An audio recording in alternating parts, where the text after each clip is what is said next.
So a number of things we're looking at. When I joined SCI, we had not adopted a maturity framework or model. So I think that was number one, was finding something that we could rank ourselves against, and additionally rank ourselves, from outside, third party, to give us that view. I think as we look at it and we present to the board everything we've been doing, their focus has long been on the where do you stand from a maturity perspective. So be that a NIST, be that a CCSM, whatever. And I think, a lot of my conversation with them over the last 6 months has been, as great as it is to be able to say we're a 3, we're a 4, we're a 5. At the end of the day, a novel or alternatively a zero-day attack is pretty much going to wipe you out regardless of where you stand from a maturity perspective. I mean, unless you're a level 5, which means you're fully optimized and able to be proactive, you're still going to be impacted if something novel hits you.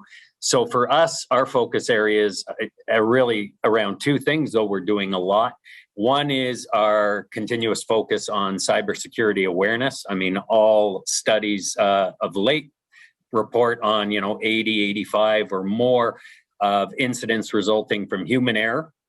So it's how do we make sure that our people are aware of what's happening? How do we make sure they're controlled, that they are constantly keeping this thing in mind, and also recognizing that alone we can't address all of the threats that are out there. We can't react to all of the threats that are out there. So it's really been a focus on building that ecosystem of partners outside our organization who we can share information, threat identification, and we're also talking about how do we share resources if something happens. I mean, it's really difficult anywhere you are to keep eyes on everything. And if you're hit with one attack, how are you making sure you got your eyes on everything else that's happening? So that's another key area for us. To build on Ross's point as well, when I joined LawPro, we had not adopted information security framework as well, but we wanted to embark upon transformation. So one of the core things where we adopted the mindset as a team that we're going to definitely leverage the best-in-class new technologies, the new processes that we're going to do, but the framework is going to be critical in helping the organization, but also adopting a security awareness culture. So for security awareness itself, we leverage KnowBe4, but realistically, from a framework standpoint, this was a point which took exceptionally long amount of time because we're not required from a compliance or from an industry standard perspective where we need to be either COVID or NIST certified. We did a gap analysis, and then based on that, we manufactured a roadmap, which was detailing the current and future architecture of how we want to kind of proceed forward.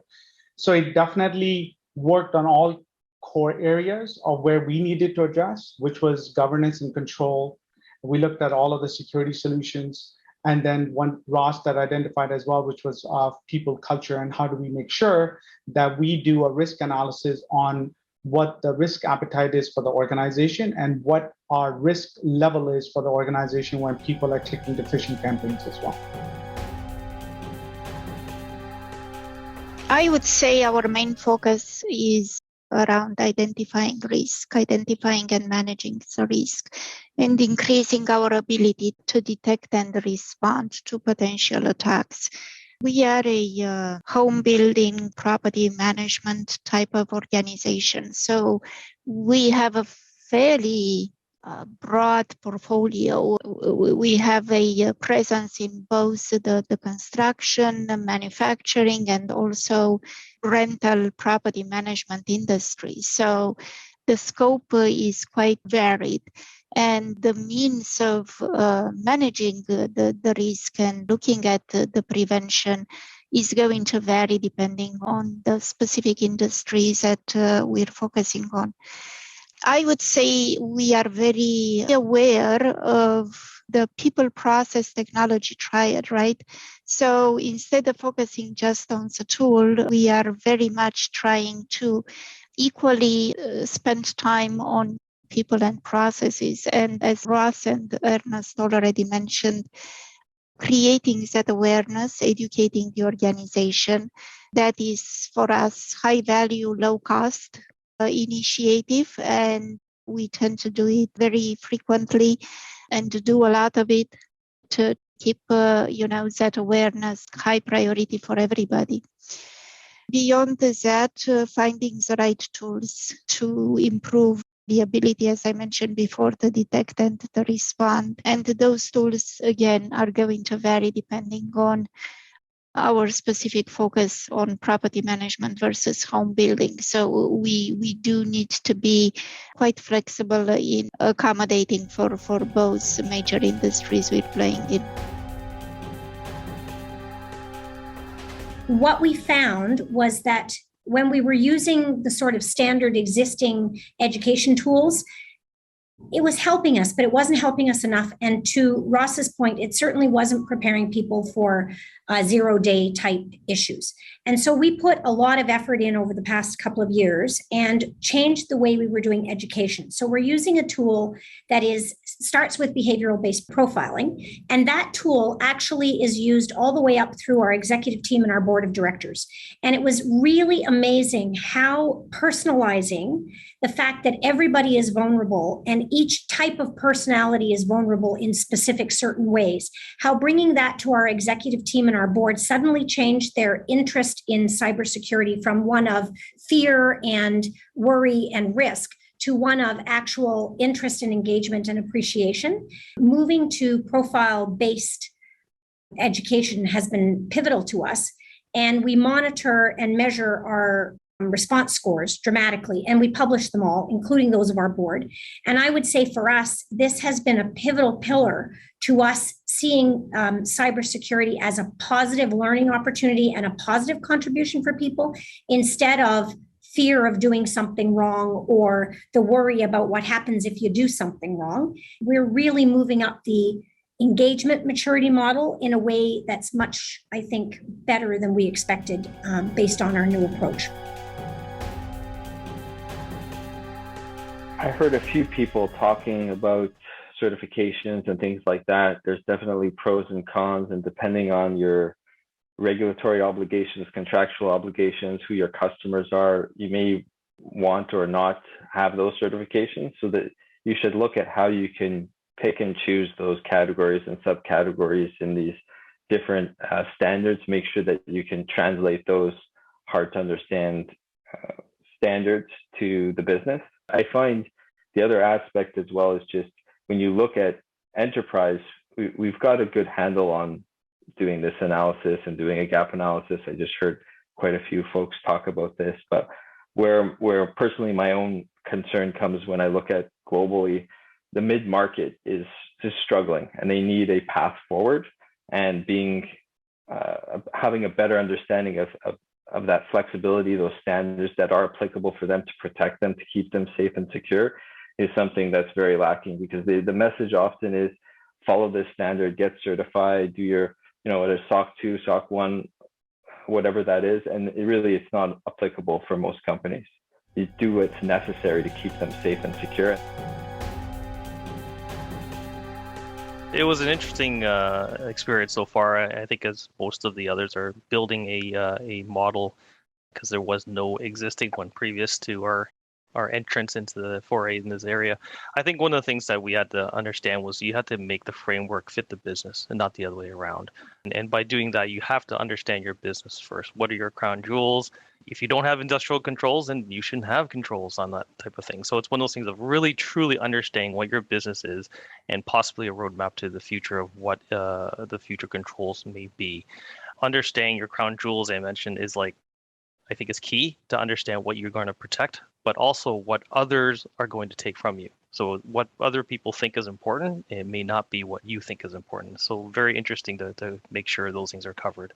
I think understanding after knowing those two facets, looking for the applicable framework, whether it be NIST, SANS, all the other ones, is knowing that it won't be a perfect fit, but something that is actually can be accomplished in a short period of time, because essentially a framework is a snapshot.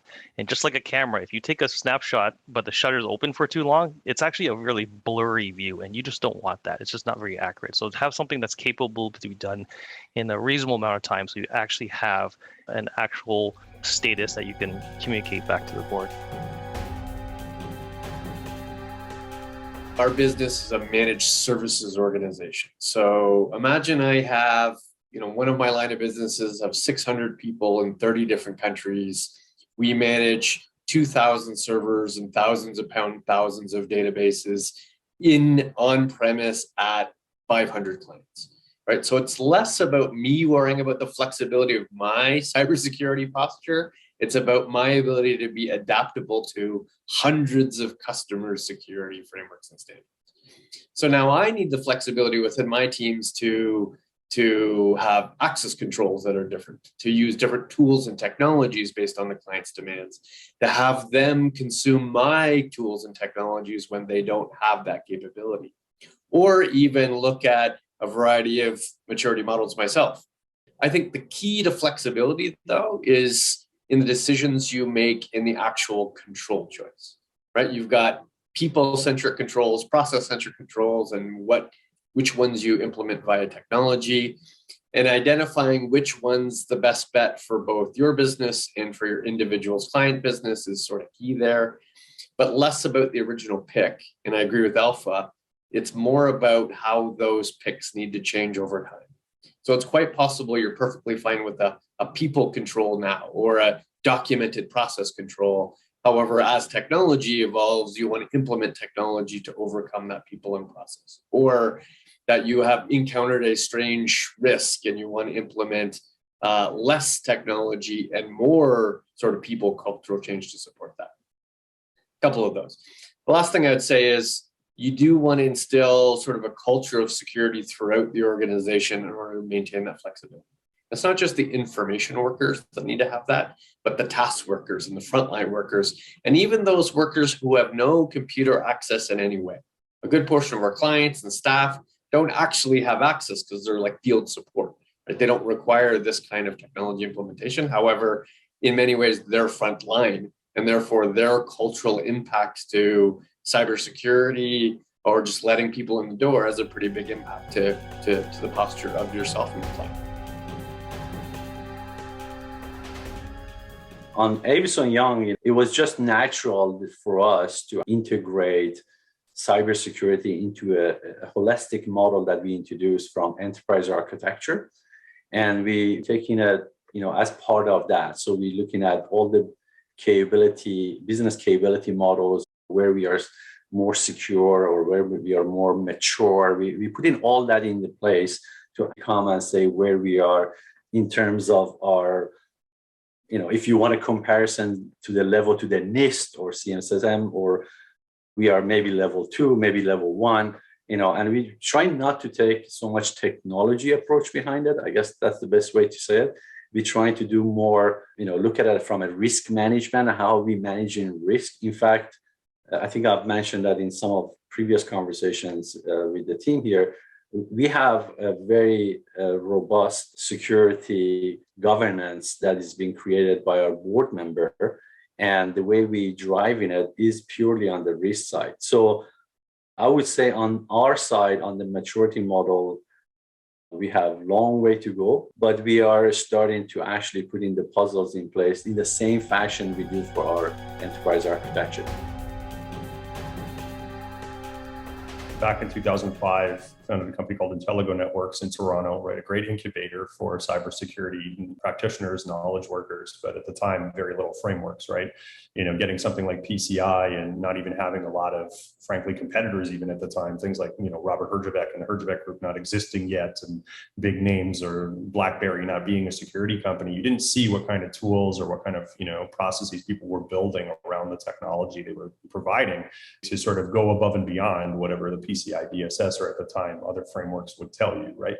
Now, if you zoom out to something like the Infotech framework and you take the little tiny square that says security management, in there you can double click and open up a huge framework like MITRE for something like enterprise and cloud and mobile and so many other things that have tactics, techniques, right? The idea is that our attention is always dragged away from these practices, these controls. And so the flexibility for me is learning how to adapt the priority and help people focus on the frameworks that matter for the particular objective, and knowing that everybody in this room is a 20,000 foot view. They have a huge purview, right, as risk officers of the whole company, everything from asset management, change management, application, development, security best practices to go along with so many other projects and tools and a SOC and everything else.